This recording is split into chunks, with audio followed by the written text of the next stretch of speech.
Я рада снова встретиться с вами в своем саду. Не прошло несколько дней, как я вам обещала. Ловим лучики солнечные за хвостик. Последние теплые денечки. Я Светлана, и вы попали в мой сад в Киевской области, Украина. Сегодня видео, которое кто-то очень ждал, я знаю точно. Если слышите шум, у нас стройки вокруг активизировались, не обращайте на это внимания. Так вот, видео сегодняшнее про розы, которые кто-то очень ждал. Это моя желто-оранжевая клумба, я про нее расскажу. Анри Дельбар и Абрахам Дерби. Или наоборот, про эти розы я расскажу в другой раз. А сегодня мы пойдем гулять с вами на большой розовый круг. Очень кратенько я расскажу про каждую розу. Это будет уже наша вторая прогулка по розовому кругу. Но боюсь, что весь круг мы так и не обойдем. Часть роз я сняла в прошлый раз, цветение, которое было красивое. Сейчас досниму отдельные. Покажу кусты издалека и сам цветок близко, и очень кратенько про каждый сорт. Более подробно мы будем разбирать сорта роз отдельно, я порассказываю. Так, вот это еще роза Глория Дэй. Хотела вам ее показать. Такая красотка сейчас. И роза Ирина. За нее тоже кто-то спрашивал. Большая, ароматная, невероятно. Ну что, чем вы там заняты в саду? Я начала стрижки своих хвойных. Надо успеть до холодов и дождей. Спешу. Идемте быстренько. Пройдемся по кругу. Может быть, вы что-то закажете себе, если успеете на осень, а если нет, рассмотрите подробно и на весну обязательно посадите в свой сад. Идемте.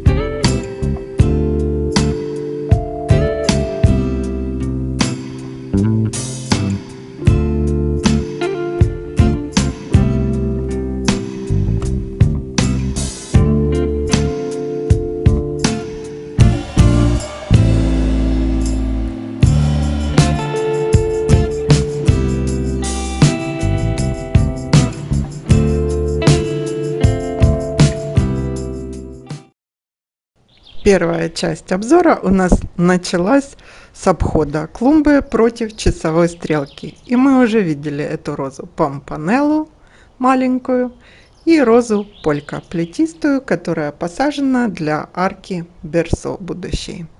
Но я вам хотела показать, как тут все выглядело в 2021 году осенью, в сентябре. Я как раз готовила клумбу под посадку тех роз, которые сегодня покажу. Мы пойдем по часовой стрелке налево. Тут я уже начала навозить земли. Вот так мы рыли наши ямы для будущих роз как раз в этом месте. Ну что, заходим на наш розовый круг. И что мы видим?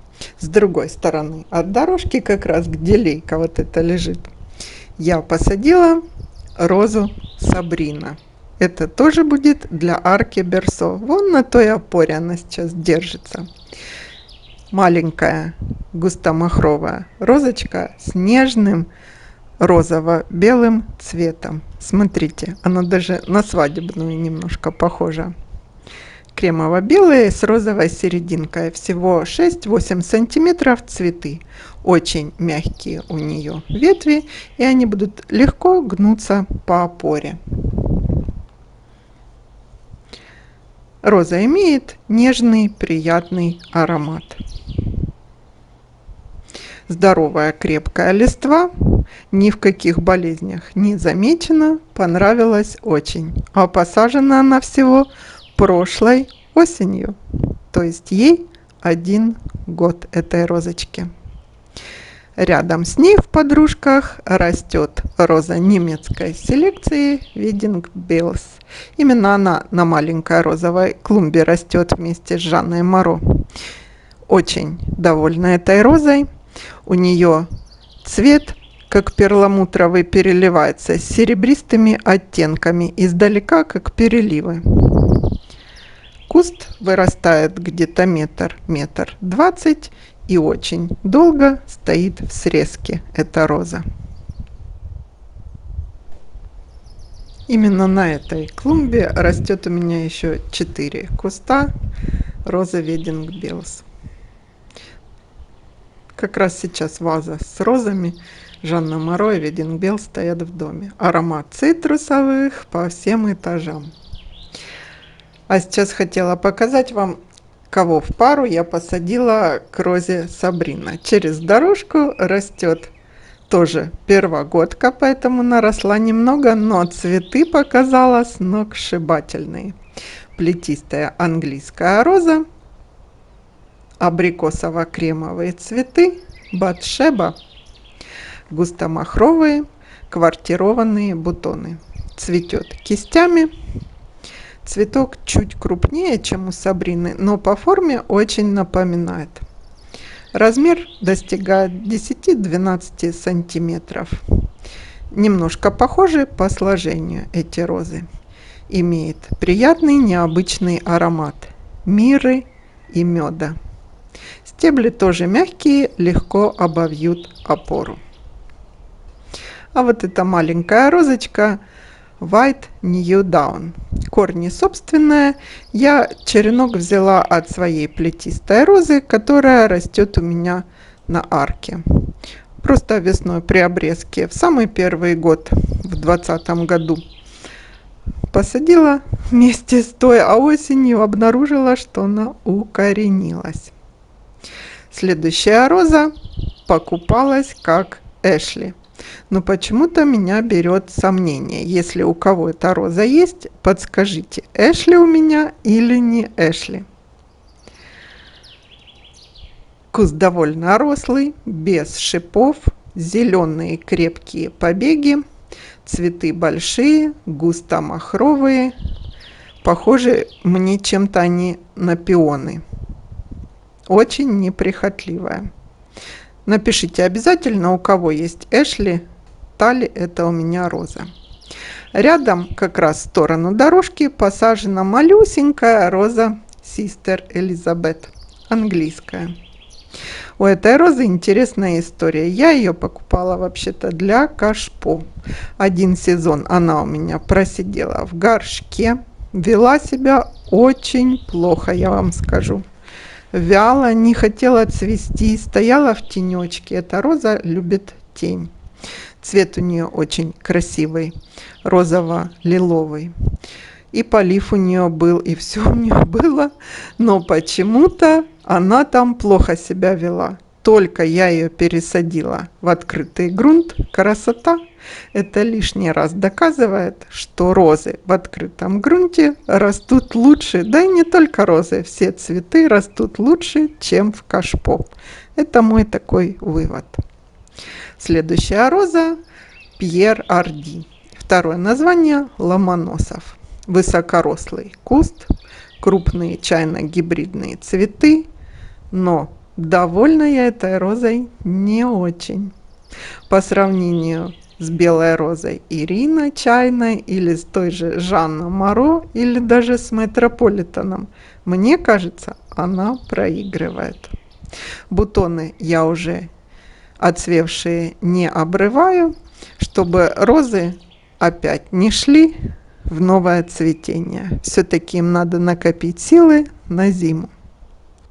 Следующая роза, которая 2,5 года вводила меня в заблуждение. Не хотела цвести. Если цвела какие-то маленькие невзрачные цветочки, куст непонятной формы. Я думаю, вы ее узнали. Это Джеймс Гэлвей. В этом году она поразила мое воображение. Я просто очарована этой розой. Высокорослая, крепкие стали стебли, крепкие, стоять ровненько. Не спешите оценивать английские розы в первый, второй и даже третий год. Понравилась невероятно эта роза. Куст рослый, шипов мало, цветок узнаваемый, махровый, крупный, слегка поникают. Я очень рада, что не убрала ее с круглой клумбы прошлой осенью подальше. Рядом растет роза, которую трудно не узнать. Необычная, неоднозначная. Сочетание цветов в ее окрасе тоже удивит. Штрихи, реверс серебристый у бутона, видно, у бутона белый, бело-серебристый реверс. Много темного, много пестрого, малиново-розовый окрас лепестков со штрихами, очень обильно цветущая, настоящий Let's Celebrate. Роза нравится, цвела весь сезон. Роза праздник. Аромат, правда, у нее не такой выразительный, как сам куст. Куст рослый. Рядышком для контраста я сажаю белые розы, чтобы немного разбавить краски. Так вот, эта роза спрей. Лидия, белая лидия. Она еще тоже используется как свадебная. У нее чайно-гибридный бокал, как у чайно-гибридной розочки, но они очень-очень маленькие. Куст аккуратный, компактный, но в то же время сантиметров 80 точно будет. Цветение обильное. Цветочек всего 4-5 сантиметров. Цвет слоновой кости. Цветет непрерывно. Лист здоровый, глянцевый. Красивая. Очень много бутонов на одной ветке бывает. Но вот эта роза, которая неприглядно выглядит, но я специально ее показала, сколько на ней бутонов. А сейчас вы увидите сам цветок. Смотрите, какой он невероятный. Штрихи по малиново-розовым лепесткам. Пьер Карден. Узнаваемая тоже роза. Вообще тут такие розы подобрались у меня, которые спутать с какими-то просто невозможно. Цветок 10-12 сантиметров. Цветет обильно. Имеет необычный, довольно слабый аромат. Куст высокорослый. Где-то 1,20 м точно будет. Листва темная. На заднем плане у нас видна роза Роберто Капуччи. Сейчас мы обойдем мою сосну, которую я формирую в стиле Неваки.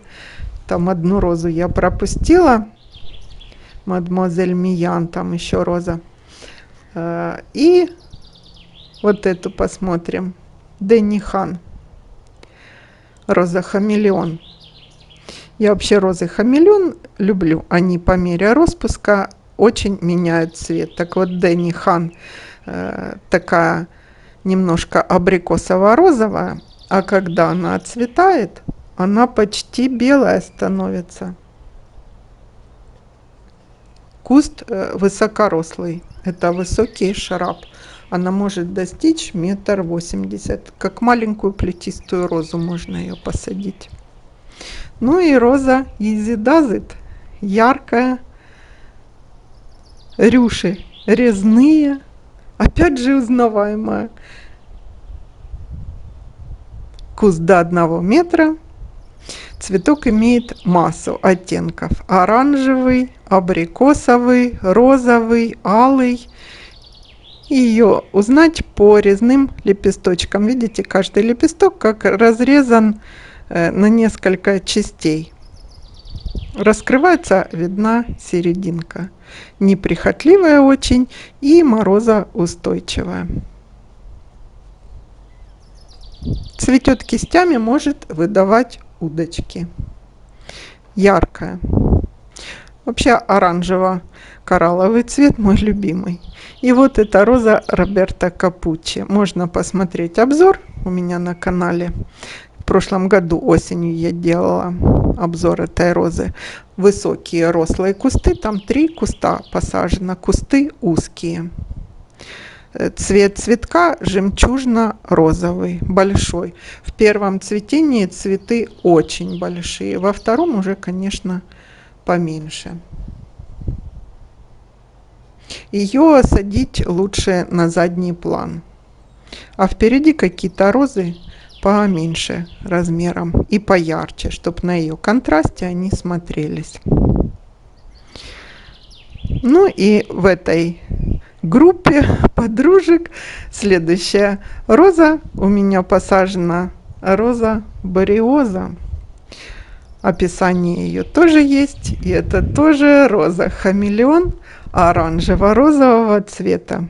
Небольшая заявлена, но в этом году, в обзоре я говорила, что она маленькая, но в этом году она сильно подросла. Не такая уж она и маленькая, я вам скажу, 1,20 м уже набрала. Хотя заявлено до 80 сантиметров. Цветочки маленькие, переливаются, центр более оранжевый, по краям малиново-коралловая, алая. Красивая. Цветет кистями, лист глянцевый. Видите, как много отцветших бутонов? Вот так она отцветает, уже меняется температура день-ночь, и они становятся более насыщенного оттенка. 4 еще розочки растет на аллее у входа в дом. Ну и роза герцогиня Кристиана. Очень красивые нежные цветы в каплях росы. Смотрите, какими огромными кистями она цветет. Цвет тоже жемчужно-розовый. Пионовидная роза выпускает удочки. Вот это ее цветение в сентябре. Конец августа, начало сентября. Первое цветение меня не впечатлило также. Мне она немного напоминает розу Пьер де Рансар, но более нежный, светлый оттенок. Так моя клумба выглядела в июне. А какие сейчас наросли кусты? Видели? Большие какие. Ну что, мы еще треть клумбы не рассмотрели, но давайте оставим ее на следующий раз. Встретимся через несколько дней. Поставьте лайк, не забудьте, и выберите себе что-нибудь интересное из роз на своей клумбы. Всего хорошего!